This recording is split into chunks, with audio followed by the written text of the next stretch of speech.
to follow the big news this morning. President Joe Biden pardoned his son, Hunter, on Sunday, reneging on his re-election campaign promise not to do just that. Hunter had been facing up to 25 years behind bars for tax fraud and gun charges. In a statement released on Sunday, Biden wrote, quote, "I believe in the justice system, but as I have wrestled with this, I also believe raw politics has infected this process and led to a miscarriage of justice. And once I made this decision this weekend, there was no sense in delaying it further. I hope Americans will understand why a father and a president would come to this decision." President-elect Donald Trump railed against Biden, suggesting he should have pardoned the January 6 Capitol rioters, posting on Truth Social, quote, "Does the pardon given by Joe to Hunter include the J6 hostages who have now been imprisoned for years? Such an abuse and miscarriage of justice." There has been swift condemnation on both sides of the aisle. Joining us now to discuss is Michael LaRosa, former press secretary for First Lady Jill Biden and a spokesperson for the Joe Biden 2020 campaign. Michael, thanks so much for joining us. Thanks we for having appreciate me. it. So Stephen and I already discussed this at the beginning of the show. We are very concerned and disfavorably inclined toward it, but we want to platform all sorts of views and perspectives on this show, certainly. That's so generous. You have worked with the Biden family very closely, so why don't you, share with us your reaction to this news? Well, I think legally, I'm glad he did it. Mm-hmm. I'm a true believer that this all came about in 2018 because President Trump's obvious political threat was Joe Biden. Mm-hmm. And he went to the Justice Department and had his prosecutors target the publicly, troubled son of the former vice president. And 5 years later, longer than Monica Lewinsky, longer than the investigation that Ken Starr ran into Whitewater, they came up with 2 minor first-time offenses. Mm-hmm. Nobody under those standards, first of all, the DOJ would never be prosecuting or investigating anybody for those kinds of offenses, let alone charging people for them. And I'm glad the president is pardoning his son because that's what the pardon power is used for when there are circumstances that are unjust. And in this situation, I think he's right. There was raw politics at play. Let me just push back on that. Sure. This is a very unprecedented, there's never been a case of so proximate a family member receiving this kind of pardoning, and also not just for what you mentioned. I agree and I understand. President Clinton did pardon his brother. Sure, but a father pardoning a son for not just the wrongful convicted criminal activity that I tend to agree with you on was overblown. I'm a Second Amendment supporter. I'm a drug legalization supporter. I don't care particularly for myself about the gun thing. But not just for that, which has already been litigated, but taking off the table the idea of anything being looked into involving corruption or influence peddling. Just a few weeks ago, it came to light that he tried to meet with, Hunter did, Italian authorities for a business reason. There could be more stuff that comes out, prompting an investigation, prompting an inquiry. But now that is done forever. Well, what were the last 5 years for? What were they doing for the last 5 years? If you want to say that the Trump people didn't do an effective job of investigating these things, sure. I think Republicans failed to... They were Trump-appointed prosecutors. They had 5 years. I would think that they would have had the resources and the time. Remember, it was no secret that he sat on the board of an international energy company, a private company, not a foreign government, so he didn't have to apply to register for FARA under those circumstances. It wasn't a foreign government, therefore I assume that's why they couldn't make a FARA charge in the first place. So, Michael, just to zoom out for a second, I do think looking at Biden's statement, he talks about the influence of raw politics.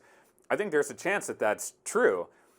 But that's the case that Trump has been making for a long time about the Justice Department being weaponized and politicized. So is Biden agreeing with Trump on that case? This is where I tend to believe the politics of this is a bit of a mixed bag and has some damaging consequences for Biden personally and his legacy, and for the Democratic Party. on the Biden campaign and in the White House, we always tried, at least publicly, we always said we were holding ourselves to a much higher standard than the Trump people, the people that came before us.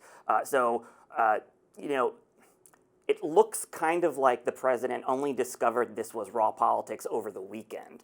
I think we live in a political system now that rewards authenticity, and had he been a little bit more candid over the last 5 years and said, yeah, this is clearly political, you know, I'm all for restoring the faith in our institutions, and we should believe in the independence of our justice system, but there is no way on the face of this you could look at it and not say it's political. And I think as a father and government official, he was trying to, I guess, reach for a standard that just wasn't believable, that he could be impartial with something that most fathers can't be impartial. Do you think he always intended to pardon Hunter if it got to this? Because he said in no uncertain terms that he would not take this action. When asked about it at the White House press secretary, Karine Jean-Pierre, said repeatedly that he had made up his mind to never do that. There's no way around it that he has broken that promise. Do you think he always intended to, or he genuinely changed his mind, or after he lost, he said, well, I don't have to be held to any of my promises now. There's no political consequence for me to suffer. And I have no, the truth is I have no idea, but I do know that it's the second major reversal in 6 months that will have damaging consequences on the party that he leads, and turning over to somebody else. And so I think it's unfortunately an unnecessary slap at his legacy, another one. But legally, the right thing to do. I wish he had been more consistent, and I wish he had left the door open to something that was so personally connected. I wish he would have left the door open from the beginning. Well, to your point about the consistency and authenticity in the messaging, I completely agree with you that his messaging should have been much more open to this eventuality. We know that if Trump were in the same position, he would have done that. And so my question is, you've worked in the Biden White House. What is it about the culture of the White House, particularly among the communications staffers, who are saying this consistent message of we're not going to pardon Hunter, only to reverse that? Why not just say what's closer to the truth? Right. I have no idea.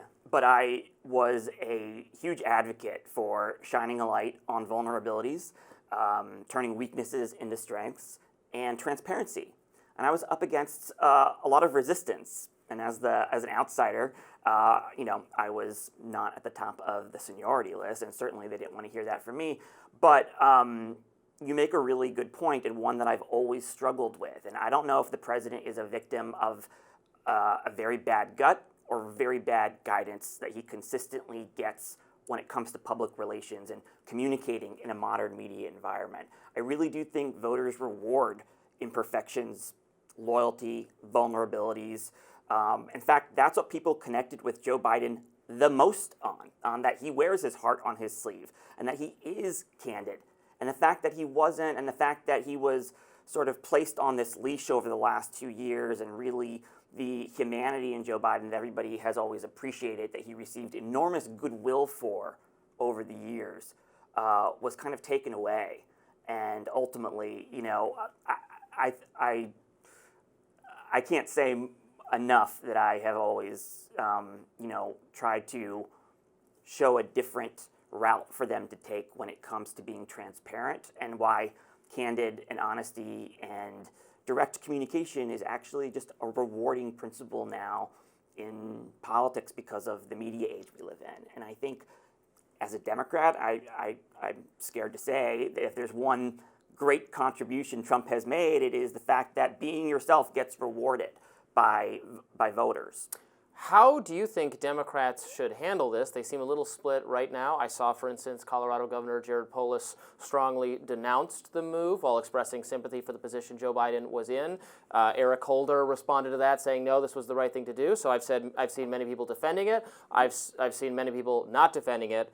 For my money, I think just strategically, Democratic political figures should pounce all over this, as Republicans are being accused of doing by the mainstream media.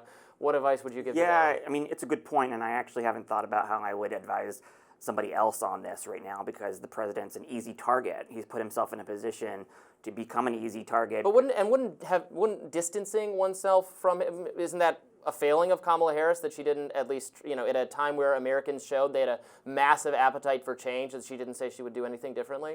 Sure, but I don't believe that there was the campaign has explained that she didn't want to put separation between her and the president for loyalty reasons, and that she was part of that team. Yeah. Which but you want to win. But you want to win. You want to win, yes, but you don't want to be disingenuous. So obviously disingenuous.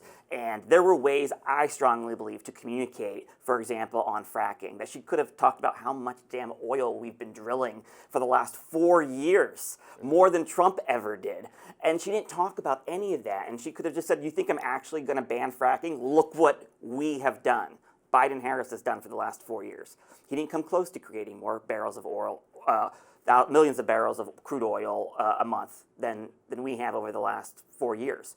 There are plenty of ways she could have provided distance without being disingenuous or disloyal. One interesting idea I saw from Andrew Yang was that he should have pardoned Hunter Biden and Trump. Do you think that Joe Biden should have done that? I mean, the court system has basically pardoned him, right? They've sort of cleared him of all the charges from what I know. Yeah, future administration could, I guess. They could. I mean, we'll see. I tend to think these things we should just move on after the legal remedies are exhausted, and it seems like the pardon extends back to 2014, like you said. So. Do you think he would have done this if he had won if he'd stayed in the race and won re-election, or if Kamala Harris had won? Would he have still done the pardon, do you think? If he had stayed in the race and he won? Because right now there's no political cost to bear. Right. Because the party's lost. So there tend to be pardons being made at the ending days and hours of an administration. Given the overly was Hunter Biden secretly going, yes, Dad lost, I can get my pardon now? Given the overly cautious nature, I think, to a fault, and to the fault of many around him, I tend to think that had he been running and had he won, he would not have done that. Fascinating. And one thing that I think gets lost from all this is there are a lot of people who do not have access to political power and privilege who might benefit from a second chance. And I'm hearing from a lot of clemency advocates today saying that Biden has not done nearly the kind of pardons that Obama did towards the end of his presidency, when Obama pardoned many nonviolent drug offenders. Well, and there's still time. Yeah. He has until noon on the 20th, I think, to pardon people and to grant clemency. And so I assume that there is a long list that will, be disclosed by the White House on January 20th of folks who did. And to me, this is where I am with the president on this. This is not so much about a second chance. This is about if his last name weren't Biden, would these charges have ever been brought? Or would there ever have been an investigation into? But do you think that's true in the tax case? I hear that on the gun case. I really do. In all fairness, well, the tax thing though seems like what routinely the IRS will go after you for. If you but get yourself millions of Americans fail to pay their taxes on time every year, and the fact that he paid his taxes back in full with penalty and interest years before he was charged seems a little overzealous to me. Do you really want to spend federal resources on somebody? I don't want to spend federal resources on anything tax related. I want to simplify the tax code, make everyone pay less. But do you want to go to this trouble of investigating somebody for 5 years on a first-time tax offense in which he paid the government back the taxes plus penalty plus interest? My honest answer to that is no. Right. I don't want to see it taken out of the realm of investigation, the foreign influence parts of this, for which the media initially said there's nothing here, and then subsequent reporting revealed that there was. And again, I'm not making anything up, but that they said there was no call that took place. Actually, he did try to include dad on a call. Actually, did have him at business dinners. I don't know where this leads. But what is the foreign influence you're speaking about? Because if there had been. The DOJ has enough resources to bring those charges. But what is it that you see that they didn't see, I guess? Well, I don't know what is out there because it has not been looked at yet in full. But there have been publicly. continuous revelations over time about what it involved. We also have to what was being asked we have for to in exchange re-examine for the salary Burisma paid him. We do have to re-examine, the term influence peddling. This is a very broad term. Well, maybe there's too much of it regardless. There are many Republican senators who have spouses who are lobbyists. Yeah. The job of a lobbyist is to influence public policy. Hunter was not a registered lobbyist. Yeah. He was not a registered foreign agent. He was sitting on the board of an international privately held company. Which he said he got because of his last name. Like Neil Bush did when he sat on Silverado, which we had to bail out. Yeah, there's no argument that this was the first time this has ever happened. But it's also not agree with illegal. you, but It's unseemly, maybe a different discussion for another day. Yeah. The one thing that is concerning, though, is that the Republicans have created a new front on political warfare. I mean, they have now set the standard that in-laws are in play, that children, grandchildren are in play and open to public evaluation in terms of their finances, in terms of their personal history, because Hunter Biden was.